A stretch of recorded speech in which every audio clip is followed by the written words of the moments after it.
hidden treasures of the 119th Psalm. So we are going on a treasure hunt, and the gold we are seeking in this treasure hunt is actually the face of God, pure light. So join us taking this deep dive mining with King David in the 119th Psalm.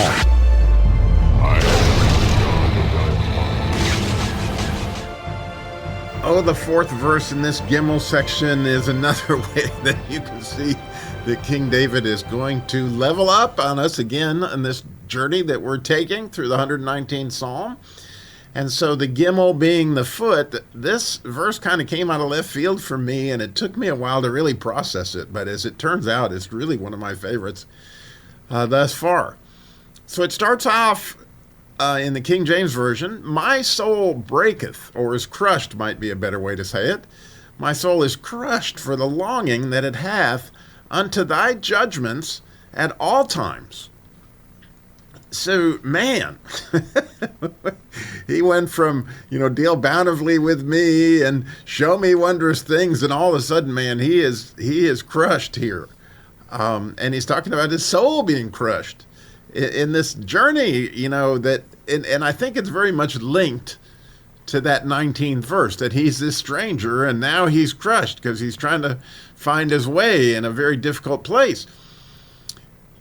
The beauty of this, and I can really just credit John Eldridge's ministry and his boot camps that have really helped me get wholehearted and to begin to understand and discern kind of what this is. They have a category they talk about there, which is extremely helpful from my standpoint. It's called getting Jesus's interpretation on events, right? Like, so often we got all these things going on off in our life, and they're just really soul crushing.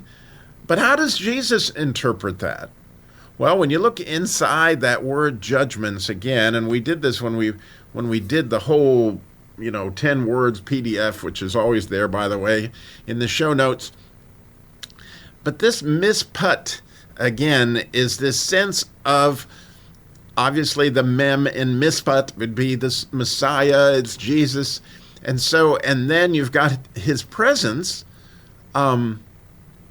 But the way that the word ends is goodness. So it's got this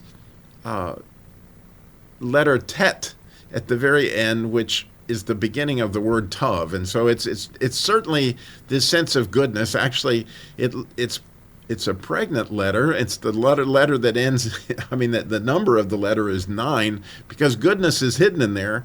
And so this idea of, like, Jesus could give us the interpretation of our events to see the good in them, right? That Jesus' judgment is always finding the good and obviously getting rid of the dross, however that may look. And so, I don't know about you, but I've been at 4 or 5 events already today that have crushed me, crushed my soul. How could this happen, God? My wife often asks me, well, here's the question again. How could God let this happen? This is when our souls are crushed, and we need to see the Romans 8:28 and something, but it's easy enough to say all things work together for good, but to actually see how they're working together for good is what the psalmist is saying. Is it essentially when he says that he's got this longing for the judgments, and so I'm longing for your interpretation, Jesus. And oh, what a wonderful prayer, because often if you ask Jesus for his interpretation and you hang around and you listen, then he is going to provide you some information of where is he working in this situation and how is this going to work together for good.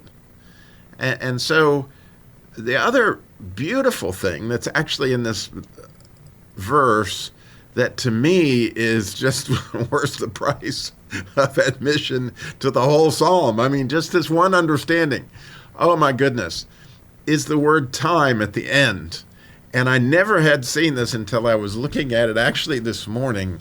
And I'm just like, oh my goodness, this is so huge. The word times, at all times, it says he wants his judgment at all times. Well, that word there is an ayin and a tav. which means really being able to see where you are in God's story. In other words, I'm looking for Jesus. Where's your judgment in the continuum of course, you're coming back, but it's trying to stand up and get the larger story. In other words, this story started on the scene way before I got here.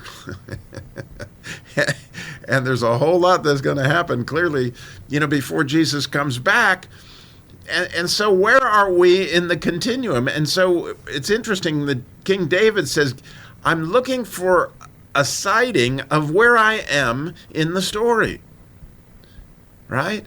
And where this fits into your larger story. And when we're looking at Jesus's judgments, obviously all things are working together for good for those who love the Lord and called according to his purpose. But what a neat thing to me to see that the word time in Hebrew has nothing to do with the earth going around the sun. It's got nothing to do with, how long it takes for the earth to rotate one time and to get a day, or, how long it takes for the moon to make a revolution. None of that stuff is involved in the word time as far as what King David is saying here. What's involved is getting a look at the story. It's getting a look at where we are in this continuum. This again is huge. I mean, the whole verse is huge when you think about it. Like, oh Lord, my soul is crushed for the longing to see where I am in the story, and your interpretation of where we are and what my role may be in spite of how horrible things may look. God, you're at work, and it's something beautiful. And this is really, what a verse for spiritual warfare. Like, God, take me up and help me to see where I am in this continuum and show me your interpretation of the events so that I can see where you're at work and how I can serve you. It's truly, truly, truly an amazing thing when you think about that. Here we are in the Gimel section, right? We're on the journey, and he is asking, while I'm on this journey, Lord, show me where I am in the continuum. Show me, give me interpretation of how you see things. It's just absolutely amazing. Of course, we thank you for mining with us today in the 119th Psalm.